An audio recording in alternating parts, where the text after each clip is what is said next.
While social processing information theory made logical sense at the time, it has not been updated in over 2 decades. Some extreme changes have been made in that time frame.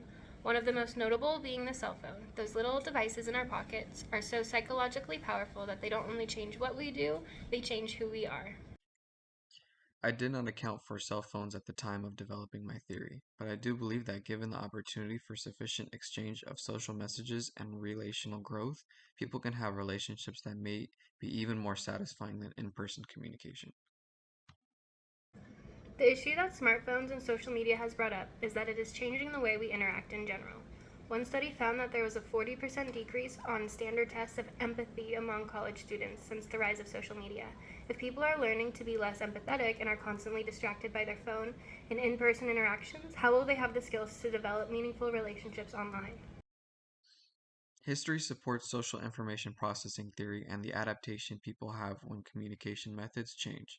When looking at World War II, postal letters boosted the morale of soldiers, and so citizens were encouraged to write to their loved ones abroad. People were unable to speak in person, but were able to build and preserve intimate relationships through nonverbal communication. As we pivot to form communication that is more online than in person, it is likely that people will once again adapt to continue meaningful connections there. That is an interesting point, but it looks at a period of time where people did not have phones constantly distracting us and changing the way our brains work.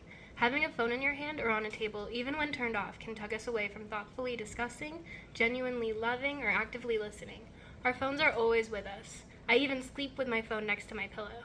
Social media has also made it so we are always presenting the best versions of ourselves. In order to form real, authentic relationships, we need to be vulnerable and reveal the real versions of ourselves, which is something that isn't being done online. I do agree and understand your point here. Relationships grow only to the extent that parties first gain information about each other and then interpret the information to form an impression of who they are. That is why, in order to make these strong relationships online, we need to be conscious of what we share and how frequently. By consciously sending more messages online and focusing on being authentic versions of ourselves in those messages, we can still have those strong relationships. Your solution requires people to think about their behaviors and change them from what is currently the norm.